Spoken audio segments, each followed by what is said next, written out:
où peu de gens résistent à la tentation de transformer l'actualité en spectacle, eux autres aussi, pour aller chercher des votes. Tu sais, quand Trudeau a dit « Ah, vous savez, je pense qu'il est très sérieux, M. Trump, sur le 51e État », c'était absolument n'importe quoi. Mais ça alimentait la peur et à ce moment-là, les gens constataient que la peur ralliait les électeurs en arrière du Parti libéral. Yes sir, what's up tout le monde? Bienvenue au What's Up Podcast, ici votre animateur Jer Alain. J'espère que ça va bien, j'espère que vous avez passé une magnifique semaine tout le monde. Cette semaine, qui qu'on reçoit comme invité, c'est nul autre que le chef du Bloc québécois.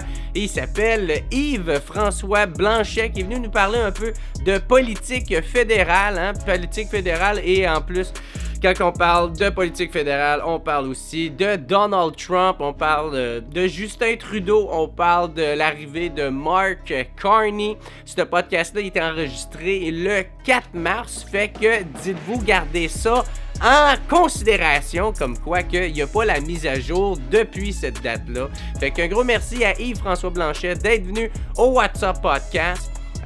Juste avant que je vous laisse écouter le podcast, encore une fois, dire un très gros merci à mes commanditaires qui est procafetière.ca et les cafetières Bellucci. Si vous ne savez pas c'est quoi ces cafetières-là, c'est d'excellentes cafetières. Pour commencer une bonne journée, il vous faut un bon café. Puis pour ça, il vous faut la meilleure cafetière et c'est les cafetières Bellucci. Et aussi, si vous voulez vous en acheter une, ben faites affaire avec procafetière.ca parce que c'est eux autres, les experts en tout ce qui ont rapport avec le café. Fait qu'allez les voir, ils sont situés à Varennes, sur la rive sud de Montréal. Allez les voir, ils sont super sympathiques puis crissement efficaces. Puis si vous pouvez pas vous déplacer, ben allez sur leur site internet, vous pouvez commander toutes sortes de produits qui ont rapport avec le café, dont entre autres la poche de café du What's Up Podcast. Vous pouvez vous en acheter une. Fait que un gros merci encore une fois à mes commanditaires de commanditer ce podcast-là. Et aussi, si vous voulez m'encourager, je vous encourage à devenir membre Patreon au patreon.com/whatsuppodcast parce que c'est ma source de revenus pour pouvoir être capable de continuer ce podcast-là. Fait que si vous aimez ce que je fais, je vous encourage à aller vous abonner en plus de me financer. Vous allez pouvoir avoir les podcasts d'avance puis pas besoin d'attendre qu'ils sortent un ordre chronologique sur YouTube. Puis moi, en ce moment, j'ai des gros problèmes avec la monétisation sur YouTube. Eux autres sont très forts sur la censure. S'il y a un mot qu'ils ont mal compris, mal interprété, ben ils te démonétisent, ils t'enlèvent une source de revenus. Fait que si vous voulez m'aider financièrement, c'est bien important d'aller vous abonner au What's Up Podcast sur Patreon. Aussi, je voulais vous dire que le 17 avril, je vais être en spectacle à Montréal, à l'Abreuvoir. On va faire l'enregistrement du spectacle Jer Alain maturisé. Ça va vraiment être la dernière fois que je fais ce show-là. La dernière fois, j'étais malade, fait que j'ai pas pu l'enregistrer. La dernière fois, j'avais dit que c'est la dernière. Mais là, c'est vraiment la dernière fois. Il n'y en aura pas d'autres. Fait que si vous n'avez pas eu la chance de voir ce spectacle-là, je vous encourage d'aller vous pogner des billets. Je vais mettre ça disponible sur mon site internet au jeralain.com. Jer 2R, Alain 2L. Fait que ça va être ça pour cette semaine. Fait qu'un énorme merci à mes commanditaires, à Yves-François Blanchet et aussi à tous mes membres Patreon. On se revoit la semaine prochaine tout le monde. Ciao!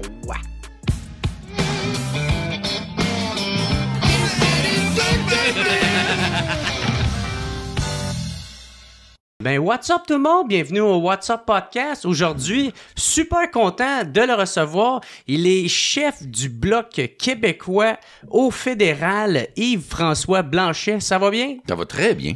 Merci beaucoup. C'est super cool que vous êtes proposé de venir sur le podcast. Moi, je trouve ça vraiment le fun de recevoir des partis politiques qui viennent au podcast. Ben, ça nous change de notre quotidien, puis ça nous permet de parler à des gens à qui on parle pas beaucoup autrement, puis d'une manière où on n'a pas souvent l'occasion de le faire. Ouais. On est toujours formaté dans des entrevues, puis ou dans un format de bulletin de nouvelles où ils vont retenir 6 secondes et 43 secondes que tu vas leur avoir donné. Puis quand on réussit, ça n'existe plus beaucoup de nos jours, des entrevues davantage élaborées, davantage de fond. plus sympathique comme format, mais c'est une belle occasion. Oh ouais, où ça te laisse du temps, justement, puis tu peux développer, puis être un peu plus décontracté, comme tu me disais, là, t'as pas à cravate là, aujourd'hui. Non. Quand j'ai l'occasion de pas mettre le suit, je le mets pas. Parfait, ça. Hey, pour vrai, je sais pas comment commencer ce podcast-là. Tu sais, comme je te disais tout à l'heure, ça va tellement vite dans l'actualité, ça bouge tellement en ce moment avec tout ce qui se passe sur la scène fédérale au Canada. Premièrement, je pense qu'on pourrait commencer avec ça. Quel rôle jouent les réseaux sociaux dans la politique maintenant, tu sais, parce que les réseaux sociaux, c'est un nouveau joueur, là, ça, là. Ben, c'est déjà moins nouveau, là. On est dans les plusieurs dizaines d'années, mais l'usage maintenant des réseaux sociaux, pour moi, spécifiquement, il faut que tu laisses des traces. Les médias, souvent, vont aller voir, même sur X, malheureusement, ce que tu dis ou ton commentaire, puis ils vont le reprendre là, comme ce matin, les tarifs de Trump. Ils sont allés chercher mon commentaire sur les réseaux sociaux. Ça sert encore à ça. Ça sert à parler à ta base militante. Ça sert à interpeller du monde que tu rejoins pas nécessairement autrement, mais ça sert aussi aux adversaires, à toutes les formes d'adversaires. T'sais, les conservateurs ont des chaînes de courriels organisées pour envoyer des gens t'écœurer, ouvrir des comptes. GR 00473992 avec deux abonnés qui plein de petits caca puis de pommes puis des petits drapeaux de Russie. Tu sais, ça j'en ai. Fait que ça, tu penses que c'est... Il y a une pollution, il y a ça. Tu penses que c'est des partis politiques Il y a des vraies machines faites à l'étranger. Oui, ça c'est clair. Les partis politiques, c'est clair. Maintenant, tu vas voir c'est quoi les comptes, puis tu vois très bien qu'est-ce qu'ils partagent, qu'est-ce qu'ils soutiennent. Puis quand c'est en série, toute la même journée, mais tu n'as pas pendant 4 jours, puis après ça, t'en as 60 la journée d'après. Puis c'est presque tous des comptes avec pas d'abonnés, là, qui ont été créés dans les dernières minutes, un peu en série. Il y a probablement pas que les conservateurs, mais il y en a beaucoup plus de partisans conservateurs qui font ça qu'ailleurs. Mais il faut que tu te poses la question. Il y en a qui sont faits à l'étranger, littéralement. Et c'est très facile aujourd'hui, avec l'intelligence artificielle, de fabriquer des comptes en série, puis de reprendre un niveau de langage et de contenu qu'on associe à cette rhétorique-là. Mais la vulgarité, la violence de ce courant de pensée-là sur les réseaux sociaux, c'est extrêmement déplorable. Ça rappelle que les réseaux sociaux qui ont 180 caractères, mettons, ben ça parle à des gens qui aussi lisent peu. Et des gens qui sont moins fonctionnels en termes de lecture. Dans la société québécoise, il y en a beaucoup. Trump a poussé cet exercice-là à la limite. Une saturation de phrases courtes qui interpellent, puis avant même que les gens se posent des questions, il y en a un autre. Puis il y en a un autre. Il y a une monopolisation de l'espace public et de l'espace réseaux sociaux à des fins politiques qui n'ont rien à voir avec la conversation et qui n'ont rien à voir avec l'information. Le débat, tu sais, dans le fond. Il n'y a pas d'échange, il n'y a pas de... Ouais. Il y en a des fois, puis il m'arrive même de répondre à des gens, c'est assez rare, mais si c'est fait de façon correcte et polie, si c'est pas fait avec pour l'intention d'écœurer littéralement, ça peut m'arriver d'aller répondre à des gens puis de transmettre des informations. OK, fait que ça joue de même maintenant à cette heure sur les réseaux sociaux. Ben c'est ça, je disais, tu sais, comme avant, oui, ça fait longtemps que ça existe, tu sais, les réseaux sociaux, mais c'est quand même nouveau que c'est un outil politique, là, aujourd'hui. Là, on parlait tellement de l'ingérence chinoise. Les réseaux sociaux sont massivement utilisés pour l'ingérence chinoise. C'est un épiphénomène très, très nuisible pour la démocratie, parce que ça fait en sorte que les gens ne se construisent pas leur opinion sur la base d'une information qu'ils vont aborder de façon critique, mais sur la base de la ligne du jour avec laquelle ils ont été bombardés. Ouais, puis c'est sûr aussi, tu sais, le monde sont tellement occupés, là, tu sais, avec leur journée, leur vie, là, tu sais, fait que, tu sais, des fois, au lieu de lire l'article, ils vont se fier peut-être au titre puis le sous-titre, puis ils vont se faire une idée là-dessus. Oui, il y a des règles déontologiques sur les journalistes. Les journalistes ont un code d'éthique. Mais les gens dans les médias traditionnels qui choisissent la photo, qui choisissent le titre, eux autres font littéralement ce qu'ils veulent. Ils savent de quel bord leur toast est beurré aussi. Fait que t'as pas toujours le titre que t'espères avoir, là. Moi, j'ai pas de problème avec les journalistes, mais les appareils médias, des fois, ont une intention qui est davantage politique. Puis, par exemple, l'effet positif de ça, y en a-tu, des réseaux sociaux? Oui, parce que à l'époque, t'aurais dit à un politicien, tu peux t'adresser à 1000 personnes aujourd'hui, il aurait vraiment été content. Ben moi, en campagne électorale, une bonne journée, la portée totale de mes réseaux, ça peut défoncer 200 000. Mm-hmm. Puis si en plus de ça, tu fais partager par l'ensemble de l'appareil, tu touches énormément de monde. Tu vas moins loin, parce que quelqu'un qui s'est déplacé pour venir t'écouter, il va t'écouter, mais tu touches énormément de monde. Et c'est une nouvelle façon de faire les communications qui n'a pas que des qualités, mais dont on peut pas se passer. Puis il y a aussi l'enjeu du monopole. Bien des gens disent « Ouais, mais là, si tu l'aimes pas, Elon Musk, va pas sur son réseau. » Moi, quand j'étais jeune, si mes parents avaient trouvé que le service à la clientèle de Bell Canada était pas bon, puis qu'ils voulaient plus de Bell Canada, ben on n'aurait pas eu de téléphone. Mm-hmm. Parce que c'est un monopole. Mais les réseaux sociaux, c'est un quasi-monopole. Il n'y a aucun réseau social québécois efficace qui te donne l'ombre du début d'une fraction de ce que tu as sur Facebook ou de ce que tu as sur Twitter ou Instagram. Alors ça, ce sont des multinationales qui sont souvent plus riches que des pays et qui imposent leur volonté, puis qui imposent leur monopole. Puis on est un peu pogné avec ça. Puis on vit la période la plus intense de ça, c'est aujourd'hui, là, avec le président des États-Unis, avec Musk, propriétaire de leur réseau social chacun, avec les propriétaires de réseaux sociaux qui se sont enlignés comme des bons petits soldats pour faire plaisir à M. Trump à son assermentation, parce qu'ils savaient que ce bonhomme-là pouvait leur valoir des milliards de dollars. Mm-hmm. Oui, mais en même temps, il offre quand même une liberté d'expression. C'est sûr que ça amène tout son lot de problèmes. Oui, mais... ça, il y a Mais tu sais, on le voit souvent là, avec les réseaux sociaux, avec Facebook, tu sais, où ce qu'ils font la police de la moralité, même justement, Facebook, ils l'ont enlevé, ça. Je suis d'accord que la censure orientée. Ouais. Tu sais, la censure, toi, ce que tu as dit est trop à droite, j'aime pas ça, je vais t'empêcher. Ça, je pense que c'est pas correct, ça entrave la liberté d'expression. Mais quelqu'un qui ne fait que de l'intimidation, puis des menaces, puis de la vulgarité, c'est pas bon pour la business parce qu'il y a du monde qui lâche simplement les réseaux sociaux en disant « Moi, j'ai pas besoin de me rouler dans cette fosse à purin-là. Mm-hmm. » Ça ne sert à rien ni personne. Dans l'appareil média, en général, une société normale impose certaines restrictions, mais qui ne doivent pas être orientées. Que quelqu'un d'extrême gauche dise des vulgarités puis des saloperies, c'est pas plus admissible que quelqu'un d'extrême droite qui le fait. Mais qui a une certaine éthique, et ça devient la responsabilité de ce type de médias-là. C'est pas nécessairement pas correct. Tu sais, d'autres, on est des gars, là, mais il y a des femmes qui subissent de l'intimidation extrêmement violente, des femmes publiques en particulier sur les réseaux sociaux. Puis il y a personne qui vient à leur défense là-dessus. Elles vivent avec la peur de ce qu'elles reçoivent en ligne chaque jour. Est-ce que le réseau social ne devrait pas avoir un minimum de sens des responsabilités pour que des usagers ne se sentent pas menacés par ce qui leur est adressé sur les réseaux? Et c'est pas du gros courage, là. Caché derrière un écran. Julien 32 47 29, puis ta photo de profil est faite par l'intelligence artificielle, ben non, t'as mis une pomme. Puis là, ben, tu vas menacer tout le monde. Si tu penses que tu as des gros bras pour ça, tu as surtout un petit cerveau, là. Mm-hmm.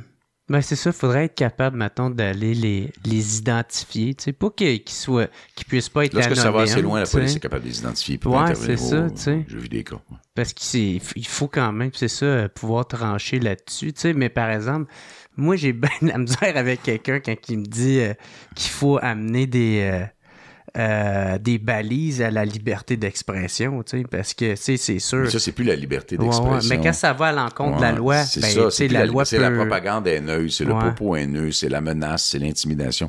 La liberté d'expression, c'est l'expression, la communication dans un format plutôt correct. C'est pas tout le monde qui a le même niveau de littérature, puis c'est bien correct, là. D'une opinion.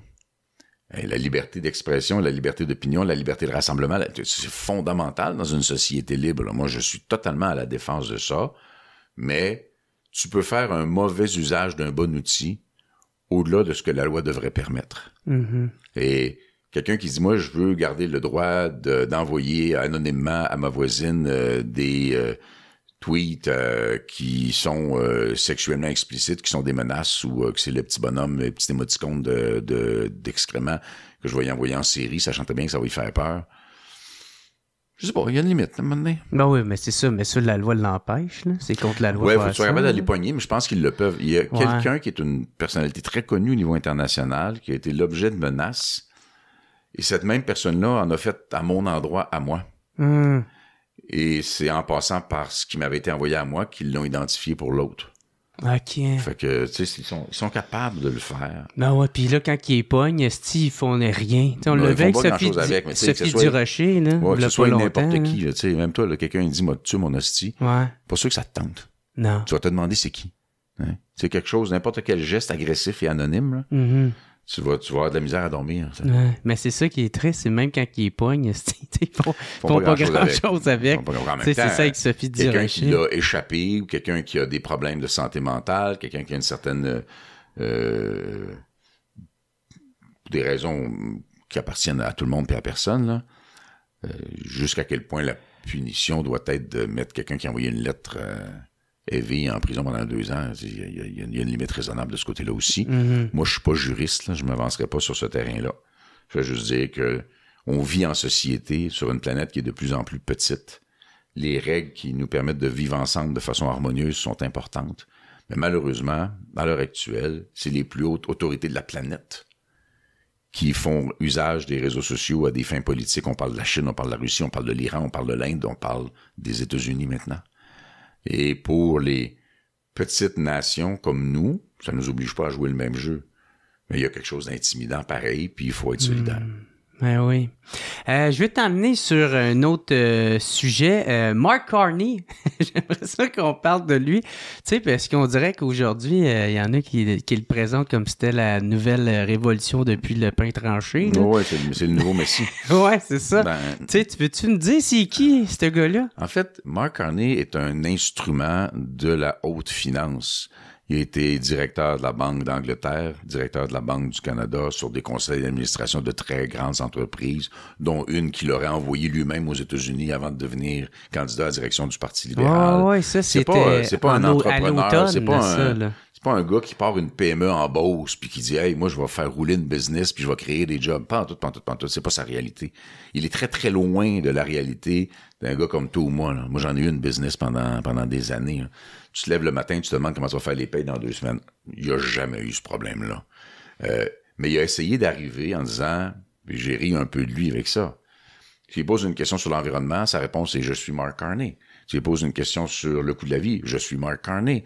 Tu lui poses une question sur le commerce avec les États-Unis, je suis Mark Carney. Tu lui poses une question sur l'OTAN, je suis Mark Carney. C'est comme si donner son nom, parce que l'appareil média il a donné une partie gratuite, donner son nom était la réponse à tout. Et on l'a vu en politique par le passé, quelqu'un qui dit « Moi, je vais être élu sans avoir répondu à aucune question. » Et la question est importante pour nous autres au Québec. Ce gars-là, c'est le gars de la finance. La finance torontoise, c'est l'industrie automobile, puis c'est le pétrole de l'Ouest, d'abord et avant tout. Est-ce que ce gars-là va s'intéresser à l'industrie des pêches côtières, qui est si importante dans l'Est du Québec, ou à l'aluminium, dont l'essentiel est exclusivement au Québec, sauf Kitimat, qui est en Colombie-Britannique? Est-ce qu'il va s'intéresser aux arts et à la culture québécoise, qui sont très uniques, très menacés et très fragiles, en déclin depuis l'âge d'or que moi j'ai vécu quand j'étais avec Éric Lapointe au début des années 2000? Ce n'est qu'un déclin dans le milieu des arts et de la culture, avec les géants du web qui veulent casser la volonté du Canada ou du Québec de dire, écoutez, vous prenez des contenus qui vous appartiennent pas, vous les commercialisez, vous vendez la pub de ça, vous mettez l'argent dans vos poches, puis pendant ce temps-là, les vrais médias qui informent les gens dans nos régions, ils ferment. Eux autres, ils sont collés sur le président américain. Est-ce que Mark Carney, qui est d'une culture plus proche de la leur que de la nôtre, va se porter à la défense du Québec? L'aéronautique est un secteur surtout québécois au Canada. Est-ce que ça va être traité avec la même importance que l'industrie de l'automobile en Ontario? Quand il y a eu la grosse crise en 2008, la grosse crise financière que Carney prétend avoir si bien gérée, alors que Harper dit que c'est lui qui l'a bien gérée, puis on se demande où est Poilievre pendant ce temps-là, ils ont donné 10 milliards de dollars à l'industrie automobile, qui est juste en Ontario, et ils ont prêté 60 millions de dollars pour l'entièreté de la forêt qui est au Nouveau-Brunswick, en Ontario, au Québec, en Colombie-Britannique, un peu partout, mais surtout au Québec. Il faut voir si ce gars-là va travailler pour nous autres ou si on peut pas, dans un esprit de collaboration très correct, dire « Écoutez, nous autres, on va collaborer, que ce soit Poilievre ou que ce soit Carney, on va collaborer si les intérêts du Québec sont préservés. » Pour l'instant, c'est possible, très possible qu'il y ait un gouvernement minoritaire, puis il est très possible que le Bloc québécois ait la balance du pouvoir.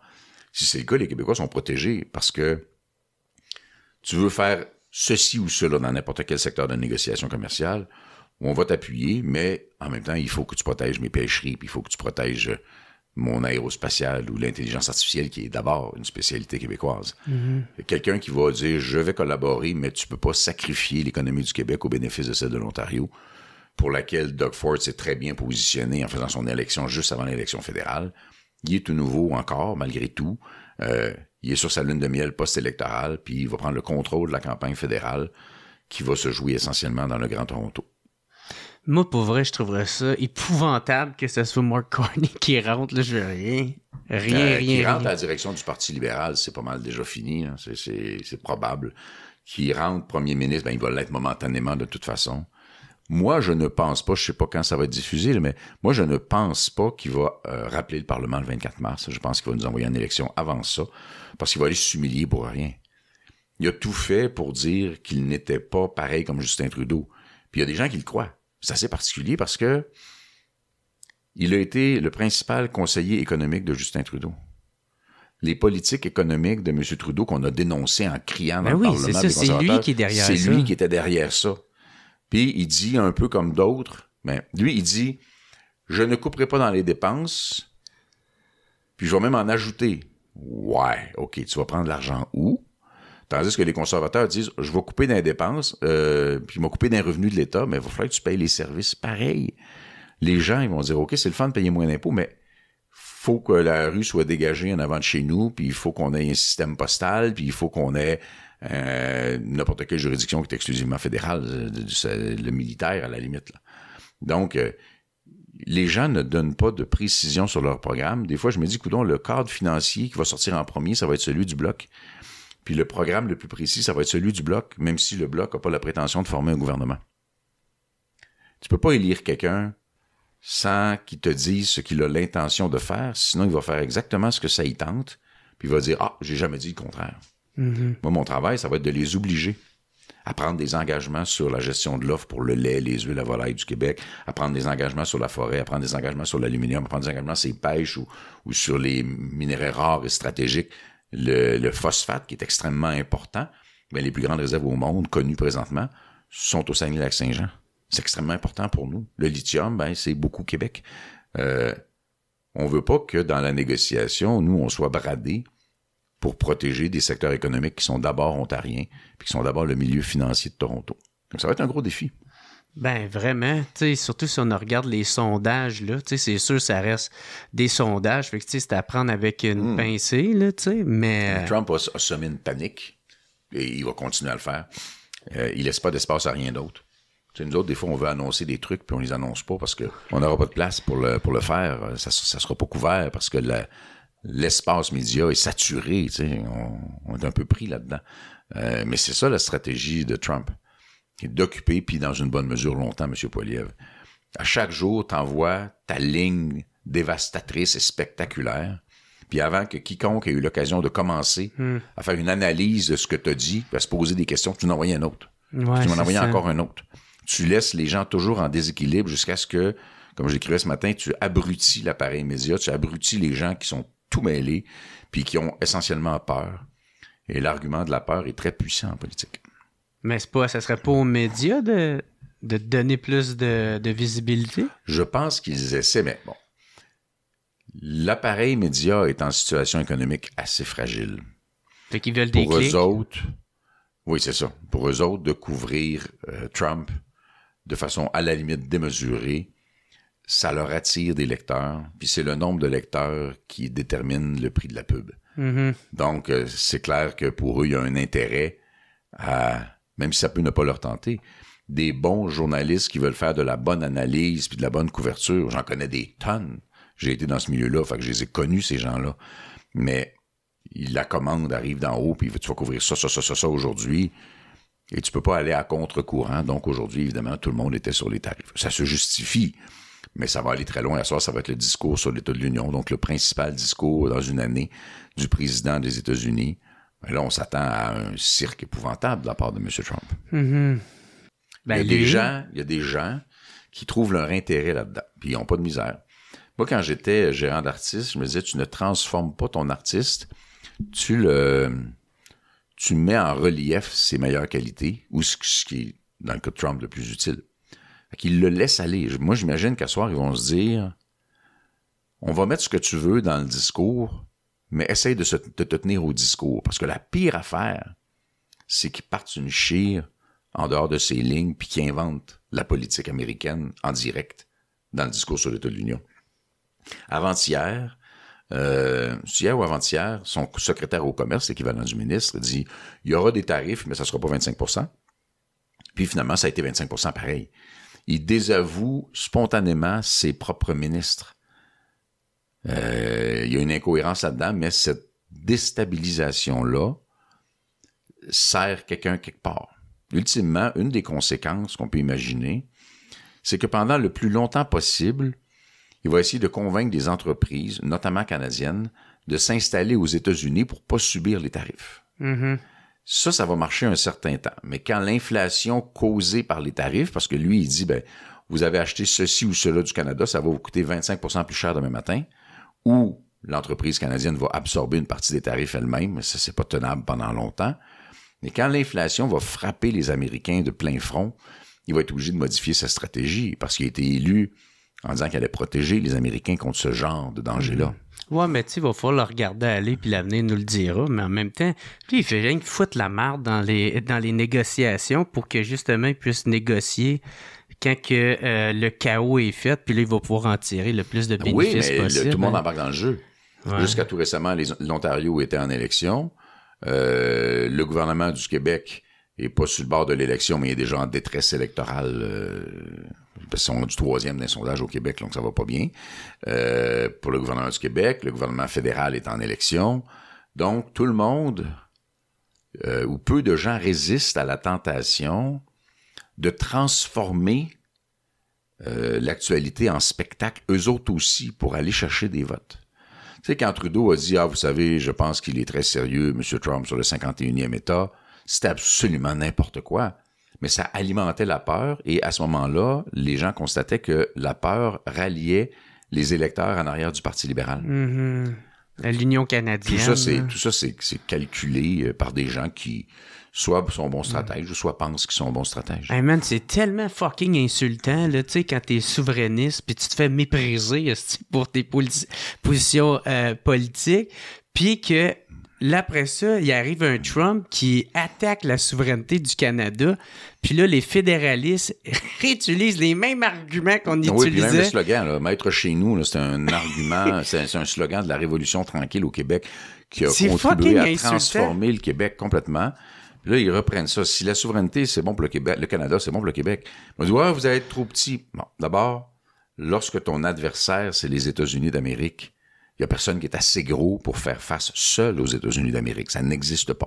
Il faut que tu fasses des additions. Il faut que le Canada et le Mexique, moi je trouve que la proximité entre le Mexique et le Canada est très insuffisante. Je l'ai dit à l'ambassadeur mexicain, on peut travailler plus fort avec vous autres parce que c'est 100 millions de personnes. Que tu parles de la population du Canada, la population du Mexique, l'intégration économique. Il faut que tu additionnes, puis l'Europe ont les mêmes menaces, ont même leurs propres enjeux par rapport à Trump en matière de sécurité. Il faut que tu additionnes des gens qui vont dire « Nous allons travailler ensemble pour faire face aux effets des menaces et de la rhétorique et des gestes de Donald Trump. » C'est pas ça qui se passe en ce moment? Mais la solution ne passe pas par le « je », elle passe par le « nous ». Évidemment, moi, je vais défendre les intérêts du Québec, mais je vais le faire dans un esprit de collaboration dans le contexte actuel avec le Canada. Ben ouais, parce que si le Canada doit faire la même chose avec le Mexique puis avec l'Europe. Le Canada n'a pas besoin d'être une province mexicaine pour s'allier avec le Mexique, puis le Québec n'aurait pas besoin d'être une province canadienne pour s'allier avec le Canada lorsque nos intérêts convergent. Mm-hmm. C'est pas le temps de pousser fort là-dessus, on a d'autres choses sur notre assiette, mais M. Trump veut que la négociation soit finie avant ses élections de mi-mandat à la fin 2026, et moi je veux que ce soit fini avant l'élection québécoise de la fin 2026 pour que on ait de la prévisibilité puis de la stabilité avant l'élection possible du Parti québécois au gouvernement. Tu sais, qu'est-ce que tu dirais, mettons, à quelqu'un que, tu mettons, qui pense puis qui se dit, mais qu'est-ce que Yves-François Blanchet peut faire pour nous défendre, nous les Québécois, contre Donald Trump? Tu sais, qu'est-ce qu'il peut faire, lui, qui n'a même pas le pouvoir? On est dans le pouvoir, c'est un parlement qui détient le pouvoir. Là. C'est pas juste un premier ministre ou des ministres. On vote pas pour des ministres, mais un premier ministre. D'ailleurs, on vote pour un parti politique. Mais on sait qui va aboutir à la tête du pays, le cas échéant. Le nombre de lois que le Bloc a profondément transformées dans les dernières années, c'est très important. Les lois qu'on a nous-mêmes amenées puis fait adopter, c'est assez important. L'émotion, les différentes positions, la reconnaissance de la nation québécoise et le fait que des gestes qui auraient été très mauvais pour le Québec, notamment en matière de langue, auraient été posés si on n'avait pas été là pour les dénoncer. Mais au-delà de ça, le Bloc québécois a empêché une majorité libérale en 2019. Le Bloc québécois a empêché une majorité libérale en 2021. Puis le Bloc québécois, présentement, semble en position d'empêcher une majorité, qu'elle soit conservatrice ou libérale. C'est la pire affaire qui peut arriver au Québec présentement, c'est que quelqu'un dise « on n'a pas besoin de tenir compte du Québec ». Donc, si les Américains en ont contre la façon de commercialiser, de protéger la qualité du lait au Québec, ben on va sacrifier ça parce que ça déplaît aux Américains. Mais dans une négociation, quand tu sacrifies quelque chose, c'est parce que tu vas obtenir quelque chose d'autre. Alors, que le Canada obtienne quelque chose qui est bon pour la Saskatchewan en bradant quelque chose qui aurait été bon pour le Québec, c'est ce qui ne doit pas arriver. C'est pour ça que j'identifie toujours à peu près 8 secteurs économiques très, très importants pour le Québec, qui le sont beaucoup moins ailleurs au Canada, donc qui sont à haut risque d'être sacrifiés pour protéger des secteurs économiques canadiens. Mais c'est ça, mais vu que, maintenant, eux autres, ils vont se dire, vu que jamais vous allez avoir le pouvoir, jamais que tu vas devenir premier ministre du Canada, qu'est-ce que tu peux faire exactement pour eux autres? Un Parlement, ça vote. Hein? Un Parlement, c'est le rassemblement de l'ensemble des députés d'un pays donné.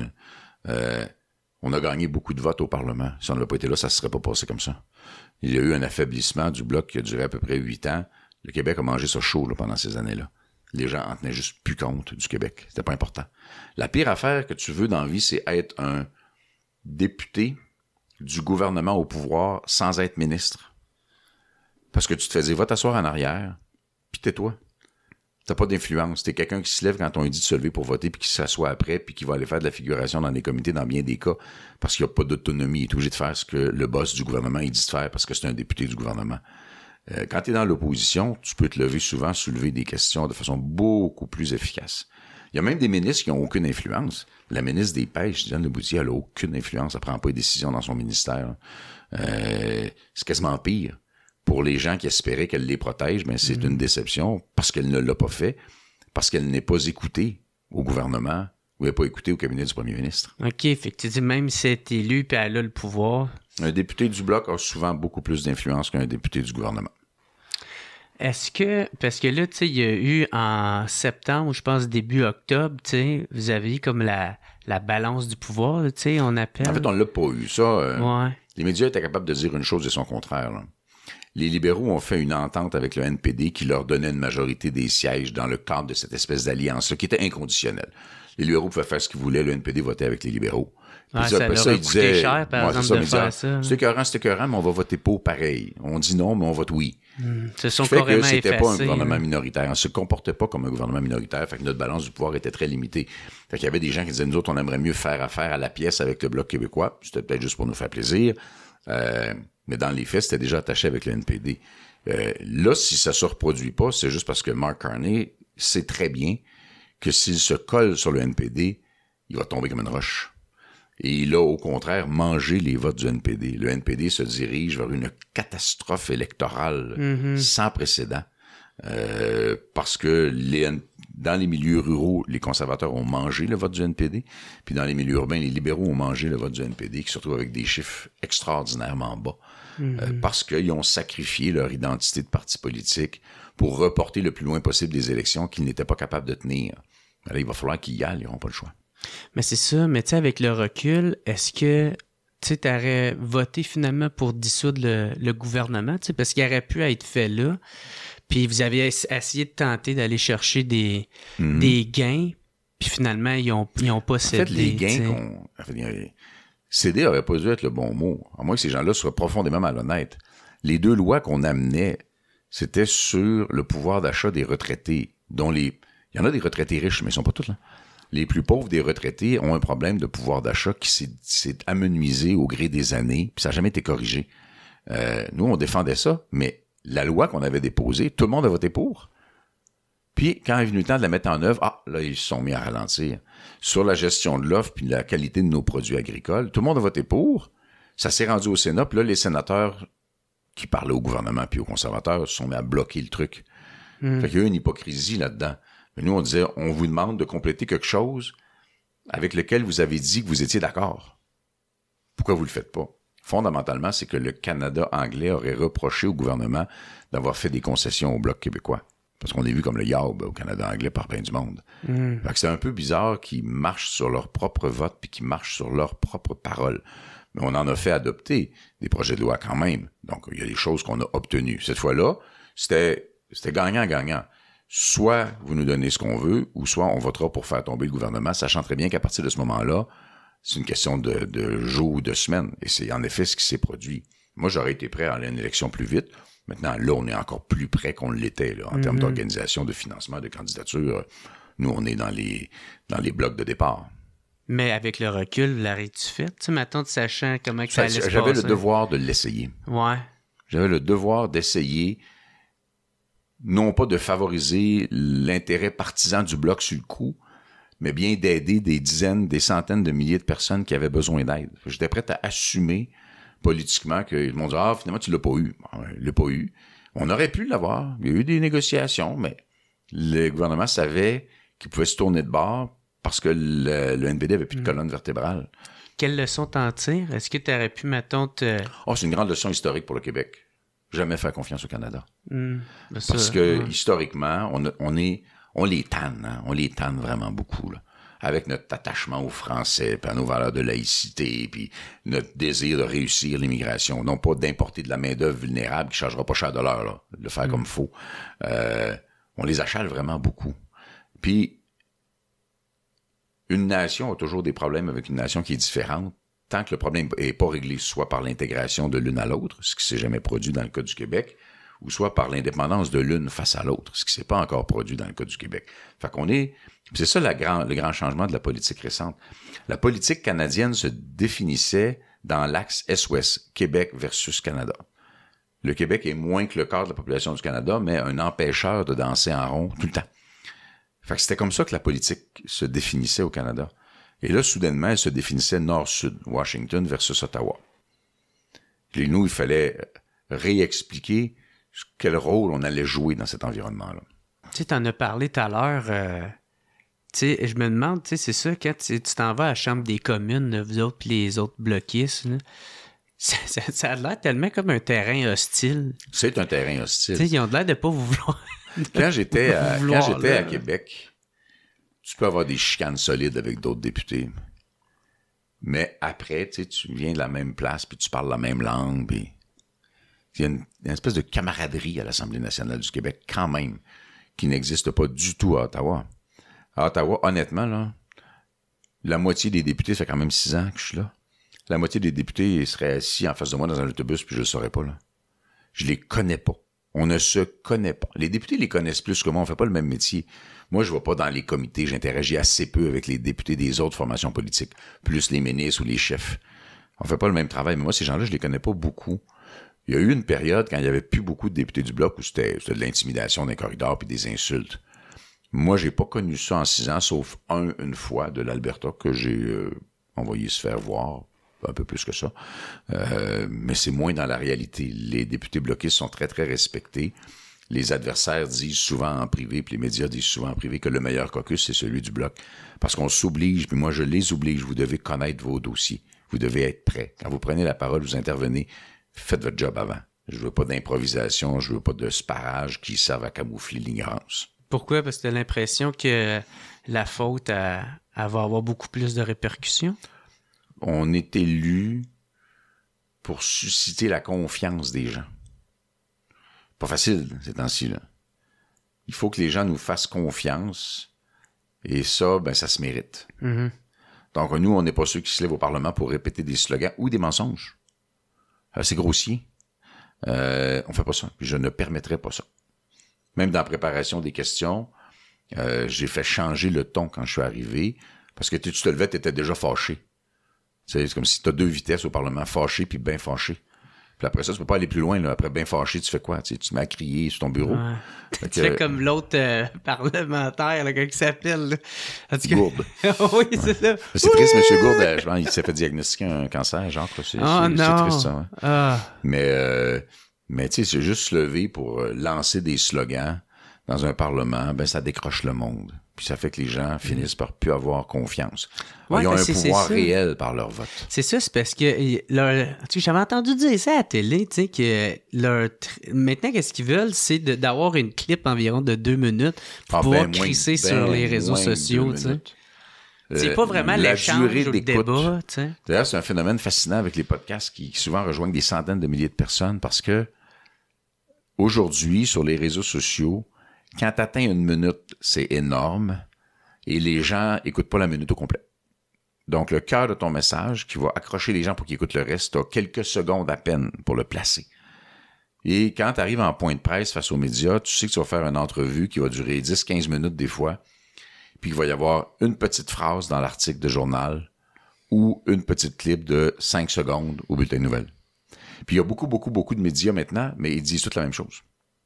Il n'y a pas de diversité dans la manière de faire l'information. C'est la même information, puis après ça, un groupe de commentateurs qui représentent différents courants de pensée, qui sont choisis sur des bases un peu différentes selon quel média les embauche. Le média a sa propre culture, sa propre clientèle. Que Novo, ils veulent tel genre de réaction à leurs commentateurs, puis Radio-Canada, on a une autre gang, puis Québécois a une autre gang. T'sais. Mais il reste que c'est toujours la même formule et que c'est parfois plus spectaculaire qu'informatif. Tu trouves? Non, souvent. Moi, je l'ai fait, ce métier-là. Puis, c'est pas si difficile parce que, maintenant, je faisais les ex, ça durait 1 heure. T'enlèves les bulletins, pas les publicités, ça durait 48 minutes. T'as 4 personnes sur le plateau, ça veut dire que tu vas parler 12 minutes peut-être parce qu'il y a quand même... il y a trop de monde. C'est le format, fait que là, si tu parles 12 minutes, moi, je prenais pas 8 heures par jour pour me préparer à aller parler 12 minutes de quelque chose que j'allais de toute façon avoir lu. Hein. Donc, il y a des gens qui sont très documentés, il y a des gens qui sont beaucoup moins documentés. Il y en a des très, très bons, il y en a qui sont vraiment intéressants. Il y en a qui sont étroitement partisans. Tu dis, écoute, fais pas juste répéter ce que le spin doctor des conservateurs ou des libéraux viennent te dire au téléphone. Ouais, ça me désole pareil. Tu sais qu'au Québec, on n'a plus ça, tu sais, le débat. Tu sais, en tout cas, je suis pas au Canada, là, mais tu sais, on l'a de moins en moins, les formules de débat. C'est comme tu dis, c'est environ un panéliste avec 4 débatteurs, mais tu sais, ils ont quoi? Ils ont peut-être une émission d'1 heure, mais qui peuvent traiter des sujets peut-être de 10 minutes qui méritent tellement de nuances. Ouais, mais il y en a encore, mais c'est dans les médias écrits des fois. Il y a encore des médias il y a des médias très indépendants. C'est pas The Conversation, la conversation, ça existe aussi en français, qui est un média indépendant de contenu très développé, avec lequel on peut être en désaccord. Ça m'arrive souvent de pas être trop d'accord, sont pas très. Il y en a plusieurs qui publient là-dedans qui sont très multiculturalistes canadiens, ce que d'autres appelleraient woke, là. Mais c'est quand même un média de débat. Dans Le Devoir, il y a encore du débat, même s'il y a une orientation très, très claire. Non, mais tu sais, comme du Devoir, mais il y a encore des tribunes où on peut avoir ça. Puis, on est rendu au point où si tu offres quelque chose de long, encore une fois, à l'exception des balados, tu offres quelque chose de long dans le média habituel, les gens resteront pas. Peut-être, je sais pas, dans la télé traditionnelle, mais je sais que sur YouTube, le monde l'écoute. Tu sais, le monde l'écoute ma marde là, que je mets sur YouTube. Là, non, mais c'est les balados. Puis, les balados réussissent à percer par une perception, une culture d'indépendance. Ouais. Tu sais, les gens présument que quelqu'un qui fait un balado, il est pas influencé par personne, puis il va parler comme le vrai monde, puis il va les interpeller, puis ça peut être le chum dans la cave avec eux autres, puis ils se reconnaissent là-dedans, ce que l'appareil média conventionnel fait pas. Ouais, puis il aurait tendance à, en tout cas, à adapter un peu leurs affaires. Là.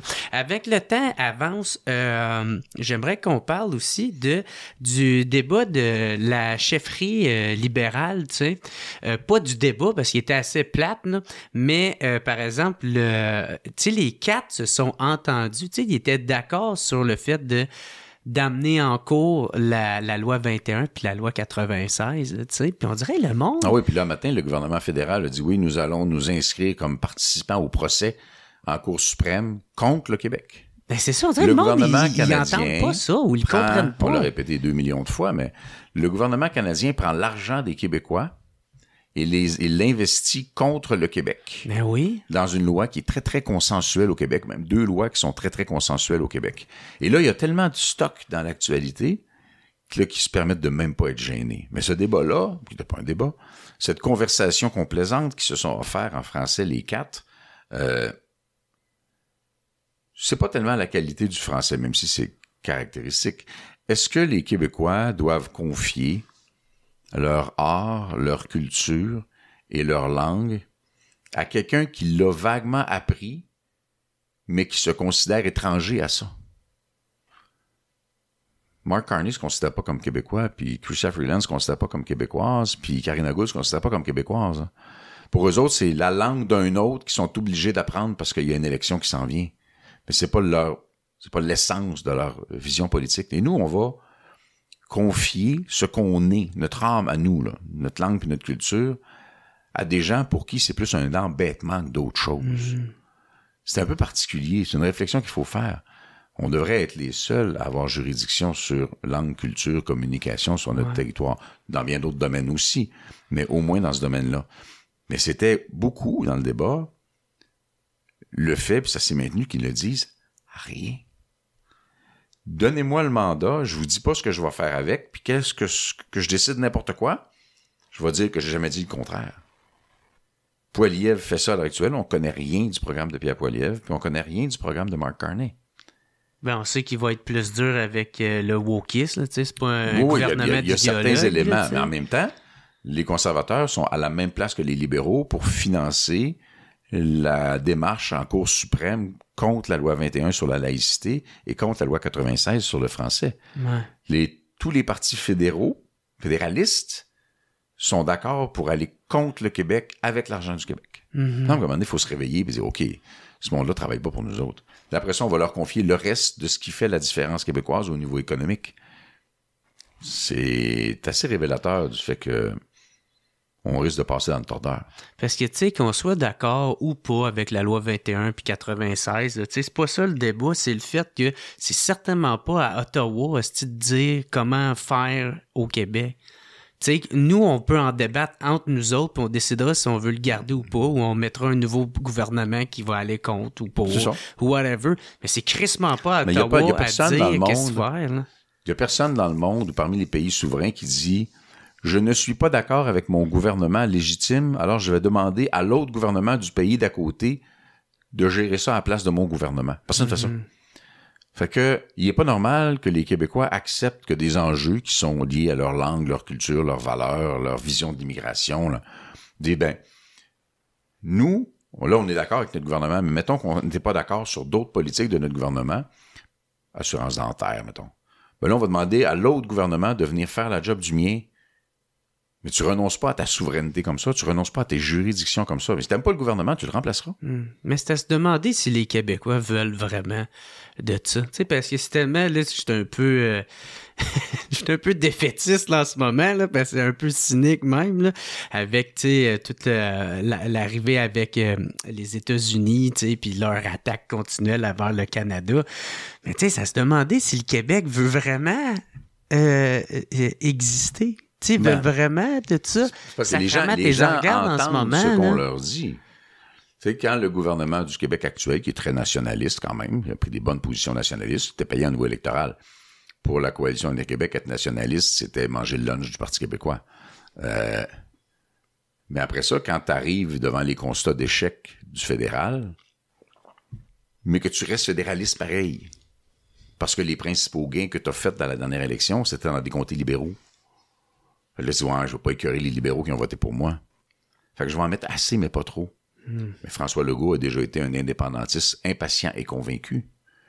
Mais il voulait surtout devenir premier ministre, ça a marché. Ça aurait été un succès, il va avoir été là pendant près de 8 ans ou 8 ans. C'est pas un échec pour lui, pour son ambition personnelle. Puis, ça a rentré une pensée plus nationaliste, au sens positif du terme, dans des régions du Québec où ça avait plus vraiment cours légal, on n'entendait plus parler. Et moi, je demeure à l'ouest de l'île de Montréal. Franchement, il y a une personne sur deux qui parlera jamais en français. Là. Avant, Vaudreuil, c'était francophone. Là. Moi, man, aujourd'hui, ça ne l'est plus. Là.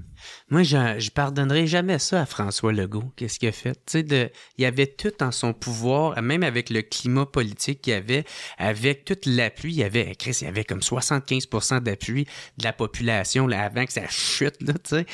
Puis, il aurait pu aller puis nous mener à avoir notre pays, tu sais. C'était notre leader. Il y en avait bien qui l'aimaient pas, là, tu sais, là, mais la plupart, la majorité l'avait, puis il avait confiance en lui, puis il avait tout en ses mains pour pouvoir faire la souveraineté du Québec, puis il l'a pas fait. Puis je vais jamais pardonner ça, moi. Tu sais, en fait, c'est quand dans le calcul politique qui est davantage axé sur le pouvoir, tu sais, parce que tu le disais toi-même tantôt, puis il y a des gens qui disent « Ah, mais le Bloc québécois, vous n'aurez jamais le pouvoir. » Quelle belle garantie qu'on est intègre. Je ne cherche pas le pouvoir. Je cherche à avoir de l'influence sur ce qui va se décider au Parlement pour que ça ne nuise pas au Québec, puis que le Québec reste capable de prendre la décision de sa souveraineté, qui pour moi reste l'objectif ultime. Mm-hmm. Mais on n'est pas corruptible parce qu'on n'exerce pas le pouvoir exécutif au quotidien. On est là par conviction. Mais quand tu touches au pouvoir, j'imagine que t'aimes ça. Moi, j'ai touché 1 an et demi, j'étais ministre. Puis le ministre n'a pas tant de pouvoir que ça. Les ministres ont juridiction sur ce qui n'intéresse pas le premier ministre. Dès que le cabinet du premier ministre ou de la première ministre s'intéresse à un sujet, le ministre n'a plus grand-chose à dire. C'est très, très centralisé, l'exercice du pouvoir dans notre système de type britannique.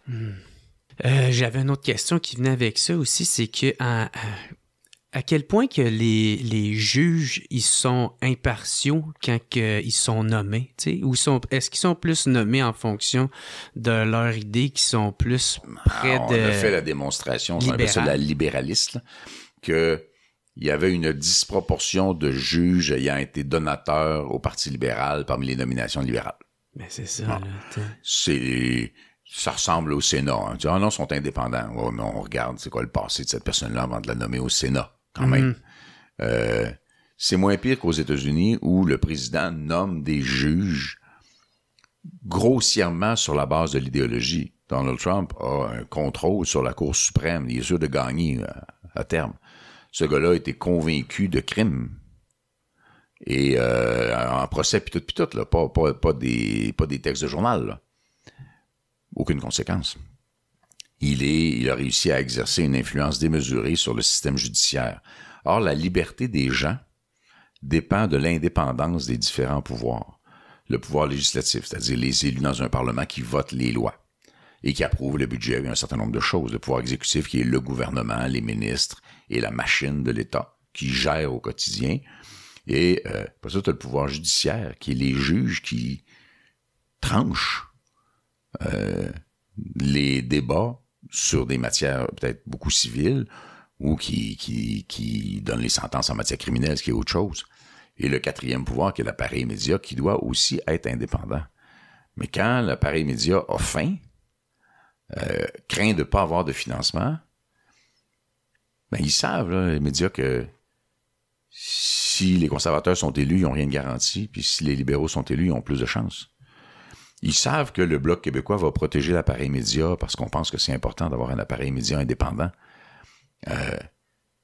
Ils sont pas caves, là. Ils ont leurs propres intérêts. Ils sont capables de les calculer, leurs propres intérêts, ces gens-là. Tu parles des conservateurs. Tu as eu bien des attaques, justement, là, cet été là, de Pierre Poilievre. Il te lâchait pas avec ça, là, que tu votais en faveur. Mais avec le temps, ça a arrêté de marcher. Bloc libéral, qui est tellement sans dessein. Il disait que j'avais voté tant de fois avec les libéraux, c'est parce qu'il prenait un truc qui aurait pu être fait en un vote. Puis là, il coupait en rondelles pour faire 100 votes avec. Il savait qu'on allait voter de telle façon. Fait il vient de voter 100 fois avec... Non, c'est une mauvaise foi crasse. Son truc sur les armes à feu, c'est un mensonge grossier, là. Les conservateurs n'ont pas essayé de modifier la loi. Puis c'est le Bloc québécois, puis c'est Christina Michaud qui a fait enlever toute référence aux armes de chasse dans la loi sur les armes à feu pour protéger les droits des chasseurs sportifs dans les régions du Québec. Le parti qui représente les régions du Québec, c'est le Bloc québécois. On n'est pas fou. Non seulement on pense que c'est ce qu'il fallait faire, mais on a protégé les droits des chasseurs sportifs. Et les conservateurs, mensonges grossiers, ont continué à dire le contraire. C'était tout à fait farfelu. Il continue à parler du décret sur le caribou quand on avait, nous, déjà obtenu qu'il n'y aurait pas de décret sur le caribou qui aurait nuit à l'industrie forestière puis que ça doit se négocier entre les forestières, les scientifiques, les communautés autochtones, les milieux municipales puis le gouvernement du Québec. C'était clairement établi, mais lui continuait à dire le contraire en toute connaissance de cause. Mm-hmm. Il prenait une photo de moi qui donne la main à Trudeau qui remonte à tout de suite après l'élection de 2019. Le chef conservateur, tout de suite après l'élection de 2019, qui était Andrew Scheer, a aussi donné la main à Justin Trudeau. Ouais, c'est ça. Parce que t'es poli, il vient d'être élu, tu lui donnes la main, puis là, ils veulent faire une photo. Il y a plein de monde qui ont répondu en mettant une photo où t'as Poilievre, Singh puis Trudeau dans un ascenseur qui rigolent puis qui sont donc heureux. Mais il enlève tout le contexte. Ben, c'est sûr que tout ça veut rien dire. C'est de la politique de mauvaise foi. Ouais. Et ça, au Québec, ça n'a jamais marché vraiment. Il y en a qui s'en embarquent parce que je reçois ça dans les messages de réseaux sociaux. Mais là, les conservateurs vont pas bien parce que ils n'étaient que contre quelque chose. Ils étaient contre la taxe carbone qui ne s'applique pas au Québec. Et ils étaient contre Justin Trudeau, fait qu'il l'avait beaucoup personnalisé. Puis là, ben Justin Trudeau s'en va. Puis tout le monde dit qu'il n'y aura pas de taxe carbone, incluant les libéraux qui abandonnent leurs responsabilités en matière environnementale, puis ça va coûter beaucoup plus cher que la taxe carbone. Tu sais, c'est des milliards de dollars à chaque année la réparation des effets des changements climatiques qui sont très, très, très réels. Là. Ça coûte cher, ça. Allez demander aux Californiens qui ont vu des pans de ville entières brûler. Hein. Ça coûte très cher. Tu sais, la vérité devrait être préservée, puis l'appareil média, ils n'ont pas tellement le choix, mais ils donnent le même espace à ce qui est vrai qu'à ce qui ne l'est pas. Avant, éventuellement, quelqu'un dise « Ouais, ça, c'est peut-être pas vrai. » Puis si c'est moi qui dis que ce que Poilievre a dit est pas vrai, on va dire « Ouais, mais ça, c'est partisan. » Mais ça peut être faux, pareil, ce qu'il a dit. Et c'est ça qui se passe aux États-Unis. La couverture de presse sur ce qui est pas vrai est aussi importante que la couverture de presse sur ce qui est vrai. Fait que chacun peut se conforter en disant « Ah, j'avais raison, regarde, c'est aussi vrai que ce que l'autre dit. » Ben, tu sais... Est-ce que les Haïtiens chassent les chiens puis les chats pour les manger à Springfield aux États-Unis? Comme le président l'a dit, j'ai des gros doutes. Ben, ça a sorti, puis ça a passé, puis ça a marché. Puis ça a occupé l'espace média pendant des jours et des jours. Puis pendant ces journées-là, il n'y a plus d'espace pour Kamala Harris puis les démocrates parce que Donald Trump avait rempli les médias avec des flagos. Mais le Bloc a voté en faveur de C5, tu sais, sur l'abolition. C5, ce n'était pas que ça. C5, là, c'est une loi avec plein... Ça, c'est un vieux truc. Hein. Tu mets plein de choses dans une loi, très différentes les unes des autres. Puis là, ben, si tu veux ce qu'il y a de bon, il va falloir que tu acceptes ce qu'il y a de pas bon. Ils font tout le temps ça. Et nous, on a demandé de scinder ça. Là. On va faire des votes séparés sur tout ça. On n'avait pas le pouvoir de l'imposer. Fait que c'est un grave raccourci avec lequel je suis toujours resté un peu mal à l'aise parce que je pense qu'un des gros problèmes de la société, notamment québécoise, c'est que, puis on l'a vu dans les derniers jours, là, la violence idéologique sur la base de la religion s'est invitée dans nos écoles. Puis, sur l'île de Montréal, les Québécois de plusieurs générations, on va appeler ça comme ça, là, donc forcément bien intégrés, francophones, connaissant nos valeurs, sont rendus minoritaires dans bien des endroits. Et là, le racisme s'exerce à l'envers. Ce n'est pas moins du racisme. Tu sais, des jeunes filles dans une école qui portent le voile intégral, des gens qui refusent de parler d'une enseignante parce que c'est une femme, ou le contraire, parce que c'est un homme, l'intimidation d'un corridor, création d'espaces de prière, puis c'est pas... Il y a 350 000 musulmans au Québec. Il y a une toute petite minorité qui sont dévots ou radicalisés ou instrumentalisés par des ennemis à l'étranger. Mais la très grande majorité, ils vivent comme toi puis moi. Ils se lèvent le matin, ils vont travailler, ils vivent en français dans la plupart des cas. D'ailleurs, ils se sont fait fourrer parce que ils s'étaient dit, je vais aller vivre au Québec. Justement, je parle français, je vais avoir une job. Puis là, ils arrivent à Montréal, puis ils se sont dit, ouais, il va falloir que tu parles anglais. Oups, je parle pas anglais. Hein? Mais ces gens-là, la très grande majorité, sont heureux, intégrés et ne sont pas venus vivre au Québec pour subir le même type de harcèlement religieux que dans les pays d'où ils viennent. Mais à cause d'une petite minorité qui fout le bordel, notamment dans nos écoles, ben là, à un moment donné, il faut prendre des mesures. Il faut réaliser qu'il y a un enjeu réel, puis que nos professeurs, puis nos directions d'école se font littéralement intimider jusqu'à ce que des gens plus radicaux finissent par prendre un peu le contrôle, incluant parmi les enseignants. Puis la direction. Puis on l'a vu des cas récents. Moi, je pense qu'éventuellement, il faut dire, OK, on arrête ça là. C'est quoi dans on a ces des 5 enjeux. Puis d'ailleurs, la majorité... ça? Non, mais moi, j'ai une inquiétude sur la sécurité de nos jeunes. Puis j'ai parlé à des parents qui sont de confession musulmane. Eux autres, ils veulent qu'on soit plus sévère parce qu'ils ont peur que leurs enfants soient recrutés par ces gens-là. Toi, t'es de religion musulmane, même si comme d'autres sont de descendance catholique, qu'ils soient pratiquants ou qu'ils ne soient pas. Tu veux le bien de tes enfants. T'as pas envie que tes enfants soient recrutés par des groupes d'extrémistes. Ben, c'est ce que vivent beaucoup de gens de confession musulmane, puis ils font attention parce qu'ils ont peur de se faire menacer. Il va falloir que quelqu'un prenne le taureau par les cornes à un moment donné. Moi, je pense que quel que soit les... Moi, je suis pas un gars religieux, là, je suis anthropologue, puis je suis pas très porté vers la religion. Mais il va falloir qu'on accepte le fait que la religion, c'est un truc privé, que tu vis dans ton espace privé, que ça n'a pas sa place dans les affaires de l'État, et que ça amène des zones de tension très, très importantes.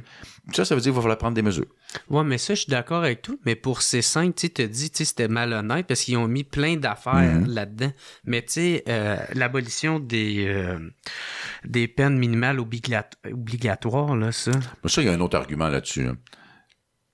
On a nommé des juges. Le système est certainement imparfait. Là.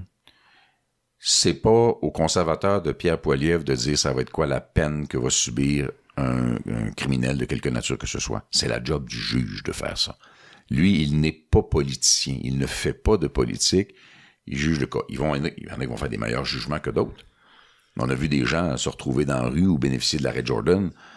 Donc, après tant de temps, parce que ça n'avait pas été un délai raisonnable, ils étaient libérés, puis c'était des criminels dont on était bien convaincus qu'ils étaient des criminels. Ouais. Mais de dépouiller le juge de son autorité de juge, je suis pas si sûr que ça.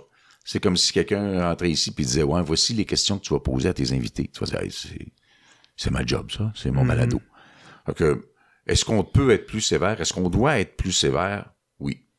Dans bien des cas, je pense que c'est essentiel parce qu'on est en train de l'échapper. Ben oui, ça banalise vraiment la violence, la violence, les comportements dans certaines zones du territoire québécois qui sont pas des zones du territoire québécois.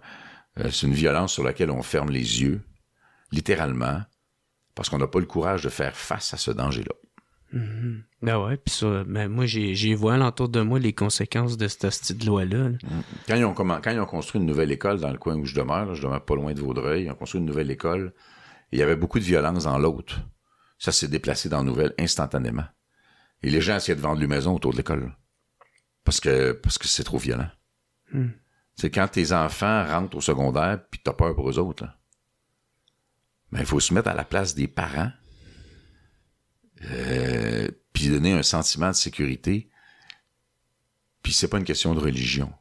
Mais quand t'es jeune, t'es adolescent, que tu te cherches, que t'as envie de vivre dans un monde plus simple, quelque part, là, de te retrouver là-dedans, puis il y a quelqu'un qui arrive avec des solutions simplistes, radicales, puis il te recrute, puis toi, tu décides que tu triples là-dessus, là.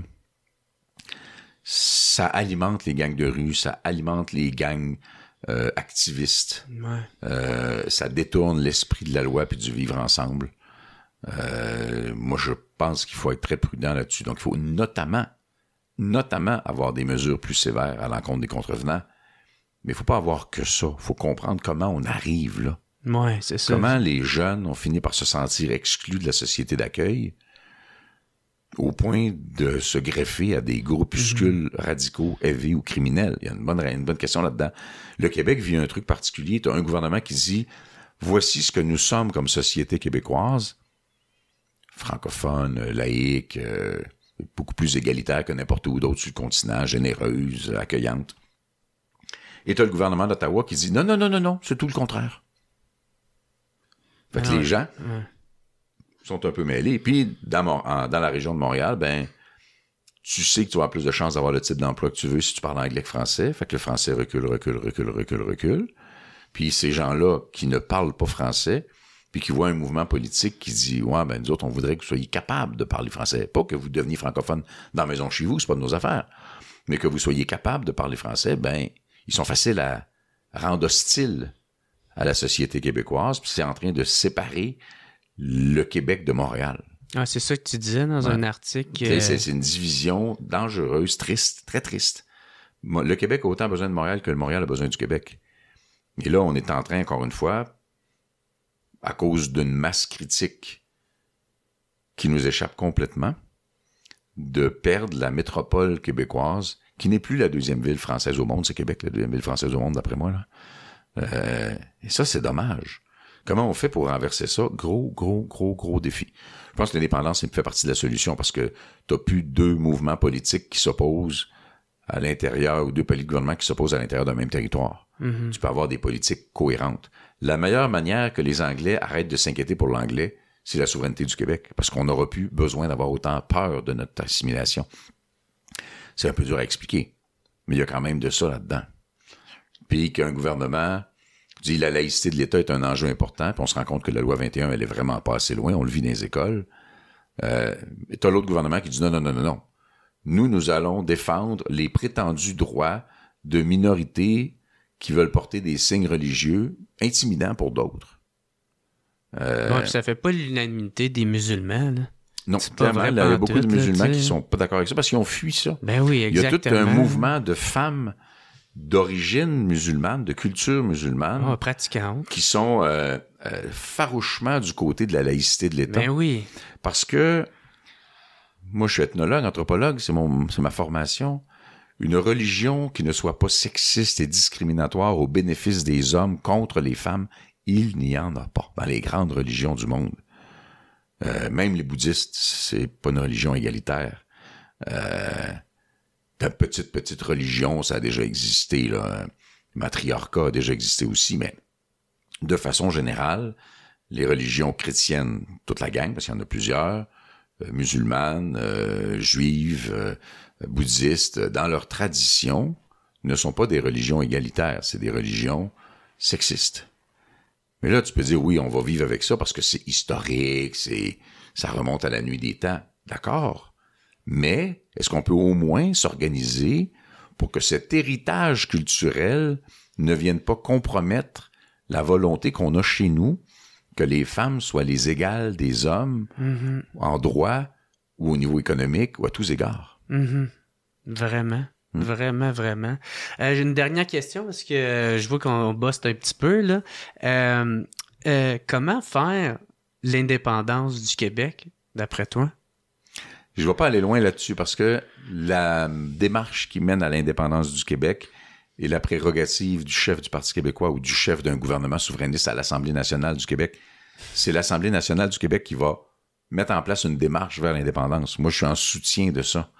Tous les chefs souverainistes ont leur propre vision de comment il faudrait faire. Moi comme les autres. OK, puis tu veux pas commencer à jouer sur le terrain. Mais je veux pas faire d'interférence. C'est la prérogative de Paul. Je respecte ça. Moi, je serai là en soutien au choix que lui fera. Fait que moi, j'essaie de dire toujours la vérité. Des fois, la vérité, c'est que je veux pas répondre à ta question parce que je sais que ça va compromettre ou commettre des gens ou s'avérer plus nuisible qu'utile. Je garde mon opinion pour moi à cet égard-là. Ah ouais. Puis le pire, c'est ça qui est poche, c'est que là, l'appareil média se servirait de ça pour cliquer du bait. Là, pour faire on a déjà convenu, Paul puis moi, on n'est pas obligé d'être d'accord sur tout, là. On n'est pas obligé d'être d'accord sur tout, mais sa prérogative, ça y appartient. Là. C'est lui qui va décider c'est quoi la stratégie vers l'indépendance du Québec, tant et aussi longtemps qu'il va être chef du Parti québécois. À moins qu'il y ait un autre parti souverainiste qui apparaisse, là. Ouais. Puis que ce parti-là ne soit pas le Parti québécois, mais qui veut faire un référendum sur la souveraineté. Nous autres, on est d'abord souverainistes. D'abord, je vais t'emmener à qu'est-ce qu'on aurait à gagner d'être souverainiste? Tous les pays du monde, presque tous, ont déjà été pas souverains, incluant les États-Unis d'ailleurs. Là, ils ont fait une guerre d'indépendance. Personne n'a jamais reculé. Tu prends tes propres décisions chez vous. Tes relations avec tes voisins, qu'ils soient plus grands ou plus petits que toi, sont quand même des relations d'égal à égal, où tu t'entends par traité, par contrat, sur ce que tu vas faire ensemble, puis ce que tu vas faire séparément.